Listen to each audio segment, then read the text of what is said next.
Ngayong araw nga ibabahagi ko sa inyo yung naging journey namin sa pag-shoot ng music video ng Kakampe. May 10, kakababa nga lang namin nun, galing sa Mount Apo. At May 18, ang release ko ng Kakampe. Bigla na lang pumasok sa isip ko at chinat ko yung kaibigan namin na vlogger na si El Kyle na what if tayo gagawa ng music video. Walang pagdadalawang isip, go agad siya. At si Norme din, grabe ka supportive. Uy, at dahil nga pagod pa ang lahat, nagpahinga muna kami nung May 11. May 12 preparation sa mga gagamitin namin at pagpaplano kung anong gagawin namin sa music video. Nung unang upo nga namin dito sa upuan, parang wala akong maisip ano ba yung pinakaunang gagawin natin. Pero sa katagalan na pag-uusap namin, parang mas napapabilis yung pagpaplano namin sa music video. Kung napapansin nyo nga dito, ako lang yung salita ng salita. Kasi gusto ko talaga yung mga plano ko sa isip ko ang ma-execute para sa music video. At buti na lang din, andito si El Kyle at si Norme para mag-suggest sa mga bagay-bagay din. So May 13, ginawa namin yung music video. Nung una, medyo kabado pa talaga ako. Kasi di ko alam kung ano yung iniisip ko, magagawa ba talaga? At isa pa, 5 days na lang, i-release na yung kanta. Sobrang konti lang ng time. Kasi di naman kami sure kung kaya ba ng isang araw na i-shoot lahat. Kasi bawat detalye, bawat galaw, dapat kalkulado. Grabe, sobrang dali lang isipin, pero sobrang hirap palang gawin. Sa intro pa lang yon, pero 1 hour kami doon, ha? O, dito na naman tayo sa next scene. Hindi lang kasi sa pag-video kami nahihirapan, pati din sa timpla ng light. Kasi syempre, first time namin ito. As in, ratsada talaga tong pag-shoot namin. Pati mga suot ko, naghanap lang talaga ako sa closet namin. Ako at si Norme lang din nag-aayos sa mukha ko. Huy, maayos pa ba ito? Medyo challenging talaga sa part ko. Kasi nga, aside sa nag-iisip tayo kung ano talaga yung gagawin, ako pa yung nag-acting dito. May mga time na may mga mali. At kailangan kong i-maintain yung pakiramdam na sad ako at nasasaktan ako. Huy, mahirap pala maging artista, guys. Hindi na nga na-videohan yung ibang part sa pag-shoot namin dito. Kasi gabi na rin ito. At medyo nakaka-feel na ng pagod ang lahat. Sa first day, nagsimula kami ng 2 p.m. at natapos kami ng 3 a.m. Take na ta. Kawawa yung mga kasama natin. Nadadamay sa kalokohan natin. Sa alas 12 na ng madaling araw. Katunga na ta? 20% sa katunga. Ara muna, snacks muna. Sobrang antok tao. Wow! At yung isang cast natin, guys, tulog na. Ang ganda ng role ni Norme dito, guys. Tulog! Kinakabahan yung mga kasama natin kasi andito na tayo sa part na... Saan ni? Kumuton? Pumuton. Kukumutin. Pupunutin. Pupunot. Basta. Pupunutin. Kumuton siya, guys. Banion siya, oh. Tapos, wala nang gustong magsulat. Kasi, mag-alauna na ng madaling araw. So, kailangan maging perfect yung shot natin. Di ba? Kaya yan, El? Kaya. Kaya mutak. Shot.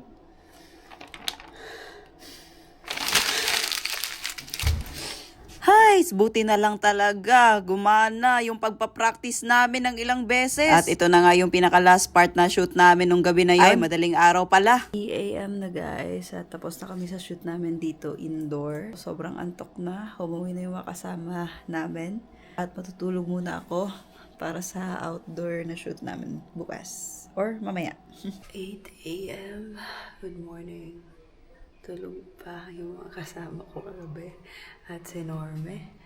So, wala tayong magagawa kasi kahit na madaling araw tayo nakakatulog, maaga pa rin tayo nagigising.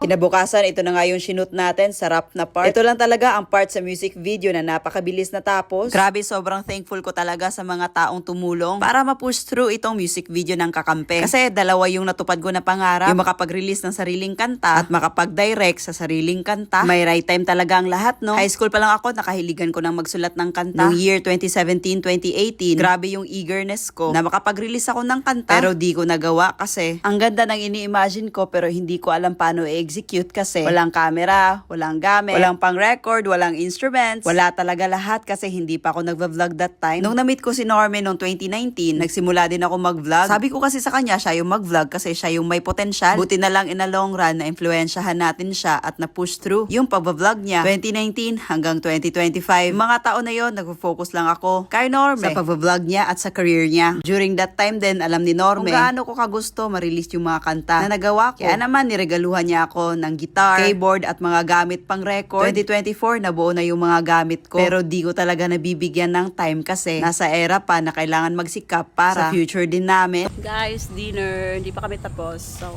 dinner muna kami. Kain. Kain. Ngit-ngit kayo guys. 2025 nangako talaga ako sa sarili ko na next year para sa sarili ko talaga. Fulfillment para sa sarili. Na ma-release yung mga kanta na gawa ko talaga. Di ko nga alam kung paano sisimulan kahit na may mga gamit na ako. Buti na lang din talaga may mga na-meet tayo. Na mga talented na mga tao din para mabuo lang tong gusto ko. Gusto ko nga mapasalamat kay El Kyle kasi siya yung nag-download ng app kung saan ako pwede makapag-record ng kanta ko. Siya din nagturo sa akin paano gawin. March this year niya lang yun ginawa. Grabe, from zero knowledge, nagawa ko yung kakampi guys. Grabe talaga. March, April, at finally May na finalize ko yung pag-record ng kakampi. Kasi nga nangangapa pa ako kung paano gawin. At alam nyo ba, 4 na beses kong ni-record ulit yung kakampi. Kasi nung una, hindi siya na-save. Yung pangalawang pag-record ko, parang di ko feel. Pangatlo, okay naman na. Pero kailangan pa talagang mas i-improve. At yung pang-4 talaga, yung pinaka-grabe na. Nasabi ko sa sarili ko, dapat ito na talaga yung pinaka-final. May mga konting changes lang sa music at sa pag-record ko din. So, hindi pala ganito kadali mag-record, guys. Lalong-lalo na first time at wala pa ako masyadong idea. But sana, hopefully, maging worth it din lahat.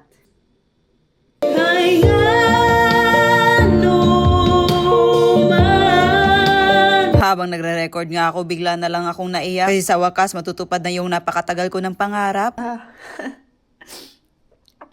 First ever na marirelease itong kanta. Kasi ito talaga yung pangarap ko. Dati pa. Nagre-record ako pero naiiyak na ako. Oh my goodness. Excited na ako. Pero kailangan ko kasi talagang yung pag ako yung nakakarinig, parang satisfied din ako. Di na ako nag-expect na mag-viral siya or what. Yung pinakagusto ko lang talagang gawin is ma-record yung mga gawa kong kanta. Yung mga sulat ko talaga, as in yung mga kinompose ko, galing talaga yun sa puso. Ala, ba't ako naiiyak? Excited na kayo ko.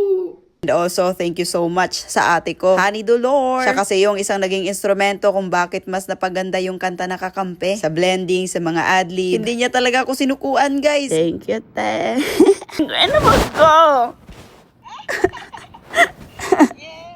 Kahit nga nasa London siya, ito yung araw na na-finalize na talaga yung music ng kakampi. Sobrang naiyak ako at ang saya din ni ate. Also to Norme, kasi sobrang supportive niya talaga dito sa music ko. Thank you so much sa pag-intindi. Sa mga lakad na hindi ako makasama dahil gusto ko matapos muna yung kanta ko. Sorry sa mga time na na-feel mo na hindi kita mahal dahil kailangan kong i-feel yung moment na ako lang mag-isa para ma-feel ko yung pagkanta ng kakampi. Huy! Ano ba naman, 2023 ko lang to nagawa yung kakampi. Ngayon lang talaga siya na-finalize, guys. Gusto ko nga din mapasalamat sa JKM Beats sa pagtulong sa beat ng kakampi. Also to DZ Vans. Siya kasi nagturo sa akin ano yung mga kailangan gamitin para makapag-record. So yun yung mga binili namin ni Norme. Ay, sobrang nahirapan kami kasi kailangan namin ng another location na outdoor. Kaso wala kaming saksakan. Marami sanang mas better na location. Yung saksakan yung problema. Kaya nag-end up kami dito sa sports complex sa Tagum City. So makikisaksak lang kami para sa lights na gagamitin namin sa shoot. After nga ng place na to, kailangan namin ng shoot na umuulan. At saktong-sakto, nagsisimula ng kumidlat. So kasunod nito, ulan talaga. Kaya nag-antay kami dito ng ilang oras para maabutan ng ulan. At sinet up na din ni Norme ang owning ni Abante para may masilungan kami. Kaya umulan na! Pinagbigyan ng pagkakataon! Panahon pala! Dapat kasugid kayo nga ulan dito ang kuala na to. Di kayo na siya maklaro. So yung namin dito mga pangga, yung problema namin madami kasi yung mga extension na ginamit namin dito sa lights, nandyan lang nakahalera lang dyan sa daan. Sana hindi ma-damage! Excited ka na, Mamay? Yes, kasi ito na yung pinaka-last part para sa music video. First ever music video and music. Shout out sa mga kasama natin at kay El Kyle na videographer at editor natin. Yung mga nag-assist sa atin dito. Grabe guys, todo support sila sa natin. Bigyan ko sila pizza. Tag-isa. Kahit gabi na, grind pa rin para matapos lang yung music video ni Inday Jenny. Mamay, let's go mamay. Halos 1 oras din talaga kaming nag-antay na umulan ng malakas kaso hindi talaga siya klaro sa camera guys. Kaya doon kami sa plan A na sa bahay na talaga. At pag-uwi namin sa bahay, hindi namin alam umuulan na pala dito.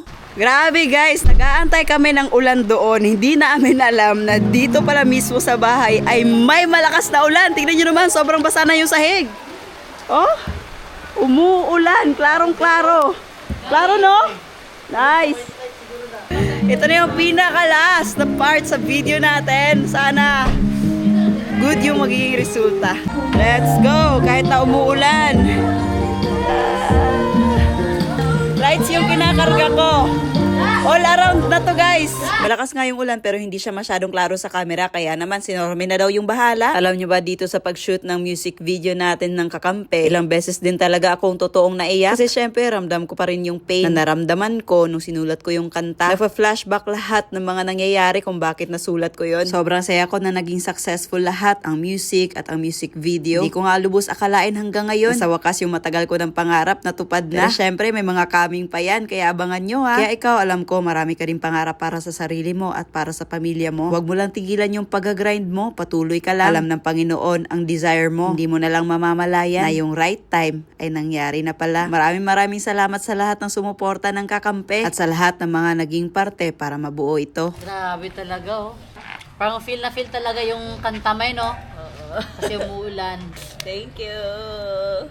Excited na kami na makita yung music video mo. Excited na rin ako na makita nyo guys. At Yay. feeling ko mapapost naman to pag tapos na yung music video. Pero ano, grabe yung shoot namin ngayon.